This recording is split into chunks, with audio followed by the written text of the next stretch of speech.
Olá! Seria natural que o trabalho iniciado por Bud Hopkins em Missing Time e Intruders, resenha aqui no canal, gradativa e laboriosamente atingisse seu ápice em Witnessed, livro que eu vou resenhar agora para vocês e descreve o caso de Linda Cortilli, ou o nome verdadeiro dela, Linda Napolitano, abduzida em plena Nova York. Hopkins compreendeu a importância singular desse caso quando testemunhas, que não se conheciam, começaram a confirmar o relato dela sobre o evento ocorrido em 1989. O resultado do pioneirismo no uso da hipnose para tratar esses pacientes que não encontravam auxílio nas técnicas convencionais de terapia seria coroado com um filme de Hollywood, interessado em conectar o caso com o que o pesquisador supunha ser a intenção desses seres, uma invasão, que aí teria espaço ficcional no gênero. O documentário da Netflix vai abordar detalhadamente todas as etapas desse processo. Documentário Abdução em Manhattan, elucidando por que o filme não se concretizou, ou, pelo menos, não a associação da invasão alienígena às abduções pretéritas e direitos, referência ao pesquisador e a Linda, já que Independence Day surgiu pouco tempo depois, alguns anos depois, em 1996. Então, foi o tempo de contato que o Bud começou a ter com produtores, etc., até que a ideia fosse abolida por uma sabotadora, que na série fica bem claro quem é, né?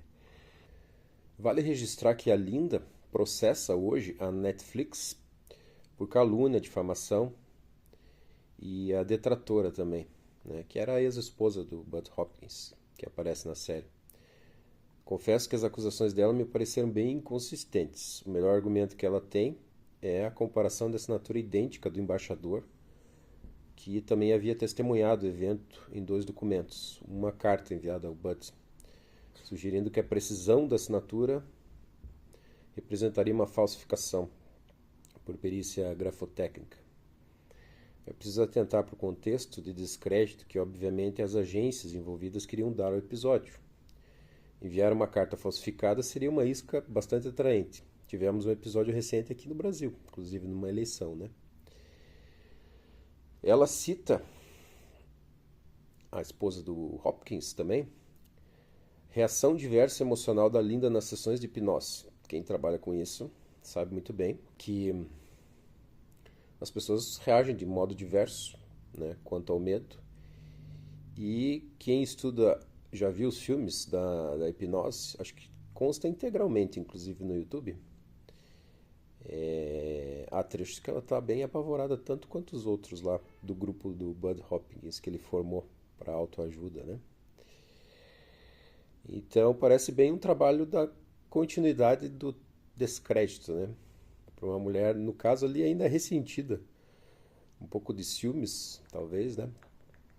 Porque o caso da Linda gerou muito fascínio no Bud Hopkins. Ele percebeu realmente, viu no caso dela uma oportunidade de mostrar para o mundo, mais do que a própria declaração dos abduzidos que ele costumava ter, né, nas hipnoses. Eram pessoas que não se conheciam em Manhattan e declararam ter visto a mesma coisa em lugares diferentes no mesmo horário. É importante ressaltar que a série do Netflix ela foi muito bem produzida, é um programa interessante, mas ela alterou muitas passagens do relato do Bud Hopkins do livro. Em alguns momentos, visivelmente para adequar-se à linguagem televisiva, como a alteração do tamanho da nave, que de alguns metros de diâmetro se tornou gigantesca, detalhes da abdução, como a posição em que a Linda Cortilli e os alienígenas saíram da janela. Eles foram vistos saindo, flutuando, numa posição fetal, talvez para passar pelo espaço da janela, depois entraram no disco já de pé.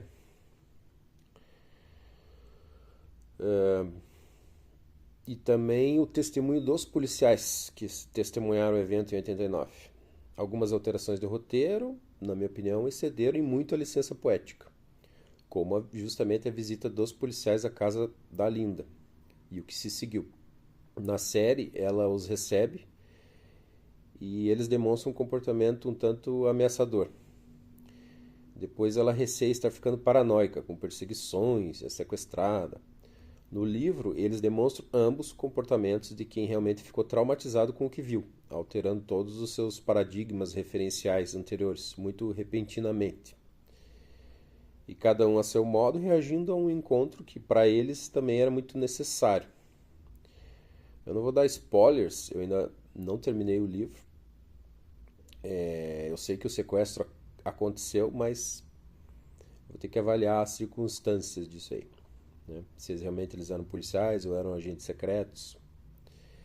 Mas das duas uma, ou eles mentiram muito bem nessa carta para o Bud para se aproximar e provocar o descrédito, como agentes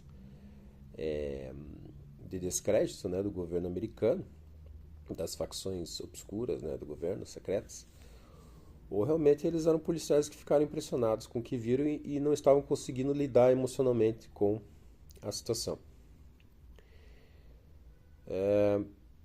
De tudo que eu já li no assunto, já se vão mais de 30 anos estudando a respeito, conversando com ufólogos de verdade, inclusive, de campo, pesquisadores de campo, alguns analistas, não apenas comentadores de vídeo, né, metidos a sabichão. Esse caso parece realmente ter a relevância que o Bud Hopkins declarou, né? E se trata do caso que conta com o maior número de testemunhos da história, um dos mais importantes entre os, digamos, 10 mais da ufologia. Se o filme de Hollywood tivesse saído, estavam até cogitando da Sharon Stone, né, isso aparece na série, o seu reconhecimento seria ainda mais notório, né, não ficando restrito à comunidade ufológica. E talvez, aí eu quero cogitar uma hipótese, por outro lado, tenha sido benéfico o não lançamento do filme. Porque a intenção à época era de comungar as impressões do Bud Hopkins de que haveria uma invasão iminente em curso. Eles estavam, supostamente, a hipótese do Bud Hopkins, como de muitos desses primeiros pesquisadores da época, era de que eles estavam criando híbridos, né, os alienígenas, para nos estudar, para poder implementar uma invasão devastadora, né? Só que hoje, e com o tempo, né, esse pensamento foi desenvolvendo através de outros estudos, de outros abduzidos, de outras raças. A maioria dos pesquisadores é um consenso de que se eles quisessem nos invadir, eles teriam, com muita facilidade, né, conquistado o planeta, porque a tecnologia deles é muito superior à nossa, né? É mais ou menos como Homens da Pedra contra os Mariners americanos, até mais, né? Não teriam chance. E essa posição dele se justificava na época porque, assim como David Jacobs também, é um pesquisador que enxerga o fenômeno de forma muito pessimista, vamos colocar assim, ele era um pioneiro, né, o Bud Hopkins, da pesquisa hipnótica. Não havia retrospecto, ele que começou. E não havia retrospecto de casos suficientes para uma visão mais abrangente, né? Então, os casos dele provavelmente se baseavam em algumas poucas raças, né, que estavam atuando ali na região, ou com os seus abduzidos ali, no bairro de Brooklyn e nas proximidades, né? E embora ele tenha pesquisado casos também em outros estados americanos, né? Se houver o acordo ainda dessa raça aí, Grey, com os americanos, isso ainda distorceria mais ainda as estatísticas, né, que deram origem a essa impressão de invasão. Então, muito provavelmente o próprio Bud Hopkins mudaria de opinião se ele não tivesse falecido em 2013. Eu vou ler para vocês a carta que dá início ao livro dos dois policiais que avistaram o ocorrido. Nesse vídeo introdutório, e daí nos vídeos da sequência eu vou me enudenciar cada capítulo com uma tradução mais detalhada do que normalmente eu faço, porque eu julgo importante, nesse caso, para o aprendizado, né, conscientização racional e lógica a respeito. É um livro realmente muito importante para a ufologia e de tateamento científico inicial a respeito também, eu acho. Ele diz assim: embora o envelope fosse bastante discreto e ordinário, a carta que ele continha possuía um conteúdo extraordinário. Ela datava de 1º de fevereiro de 1991, endereçada diretamente para o meu endereço. O envelope estava marcado como pessoal e importante. Esse é um carimbo que o correio de lá coloca, né, para dar mais urgência à correspondência, identificá-la como mais importante, né? Não sei se ela tem um trâmite mais rápido também, ou específico, né? Provavelmente. Daí ele diz assim: inscrições assim não são nada incomuns no meu correio diário. Como investigador de relatos sobre objetos voadores não identificados, já recebi literalmente milhares de envelopes pessoais e importantes de testemunhas e participantes desses encontros com alienígenas. Só que dessa vez percebi uma importância inédita em tudo que já pesquisara no assunto. Dizia assim a carta: Sr. Hopkins, o meu colega e eu somos oficiais de polícia. Temos vivido um sério dilema por causa da nossa profissão e a ausência de entendimento no assunto. Nós não sabíamos o que fazer e a quem recorrer até recentemente. Procuramos nas livrarias até encontrar o seu nome recentemente. Havia um endereço para correspondência no seu livro Intruders, mas era de seus editores. Então procuramos nas páginas brancas. Para quem não sabe, as páginas brancas lá é a lista de endereços que tinha, assim como a amarela de telefones. A amarela se popularizou no Brasil também, existia a lista de telefones amarela e quem quisesse colocava o endereço. Era assim que funcionava no Brasil. Não sei se o Brasil chegou a ter só de endereço. E aí conseguimos obter o seu endereço pessoal. Esperamos que seja o Bud Hopkins correto e não um homônimo. Então lá vai. Por volta das 3h, 3h30 de uma madrugada de novembro de 1989, estávamos estacionados com o nosso carro de patrulha embaixo da rodovia elevada Franklin Delano Roosevelt, que eles chamam de FDR, na Rua Sul, observando os arredores. Sentado no assento ao lado do motorista, peguei uma goma de mascar do bolso e foi justo quando notei um brilho avermelhado ou laranjado estranho no céu. Olhei pelo para-brisa para distinguir o que era e pude ver um objeto oval flutuando por sobre um edifício a 2 ou 3 quadras de onde estávamos, sem saber de onde surgiu. O seu brilho mudou do alaranjado para azul, indo de baixo para cima. Ele se afastou do telhado e permaneceu um pouco acima da janela de um apartamento. Gritei para o meu parceiro e ele ficou tão excitado quanto eu de ver aquilo. Precisava ver mais de perto e peguei o binóculo que tínhamos no porta-luva do carro. Foi então que vi aquela pobre moça ou mulher flutuando vestida de branco em um feixe de luz azulada como um anjo, até a parte inferior daquele objeto de cerca de 3/4 do tamanho do prédio. Saímos do carro no ímpeto de ajudá-la, mas o que poderíamos fazer?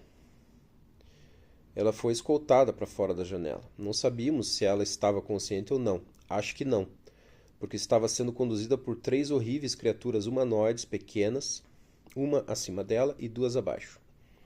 Pareciam estar no comando da situação. Tivemos medo e ao mesmo tempo culpa de não ter podido ajudá-la. Ao ter sido introduzida no objeto oval, ele se tornou laranjado novamente e partiu, vindo em nossa direção. Passou em cima da rodovia e mergulhou no rio atrás de nós, não muito distante, no Pier 17, atrás da ponte do Brooklyn. Alguém mais deve ter visto o que vimos naquela manhã. Sabemos exatamente o que vimos, jamais poderemos esquecer. Sr. Hopkins, o objeto não saiu mais do rio, a não ser que tenha saído após os 45 minutos que permanecemos lá aguardando. Pretendíamos aguardar mais, mas não pudemos ignorar a nossa chamada de rádio por mais tempo. O sentimento de culpa nos tem atormentado a ambos, mais do que o medo que sentimos na ocasião desse terrível encontro. Temos tido muita dificuldade para lidar com isso.